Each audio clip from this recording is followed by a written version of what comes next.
रहे बरी सके से आना सो रहाना भैलू ए चिरई तू चुगे जगदाना हनु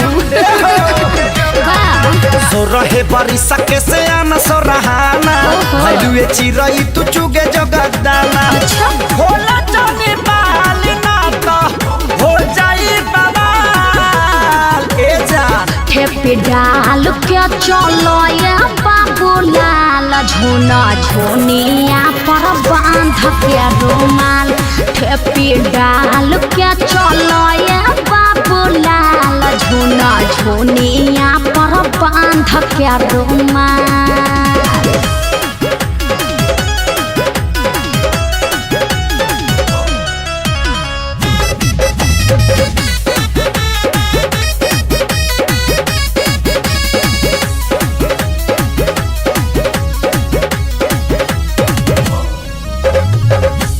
रूप लागे अच्छा जाड़ा के धूप हो छुई मुई लागो तारू कैसे रही चुप हो।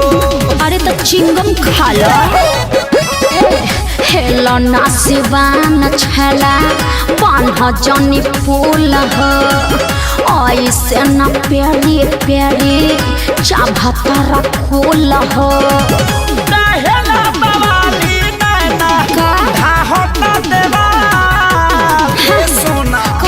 डाल के चलो ये बाबू लाल झोना झोनिया पर बांध के रुमाल ठेपी डाल के चलो ये बाबू लाल झोना झोनिया पर बांध के रुमाल।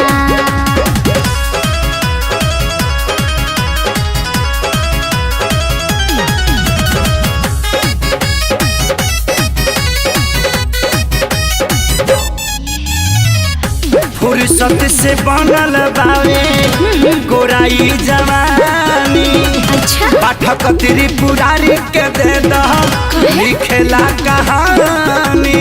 अच्छा कुछ गड़बड़ कर दी तब ना झूठे लगबल बाड़ हमारा प्रयास हो रोशन धनंजय के नब हम खास हो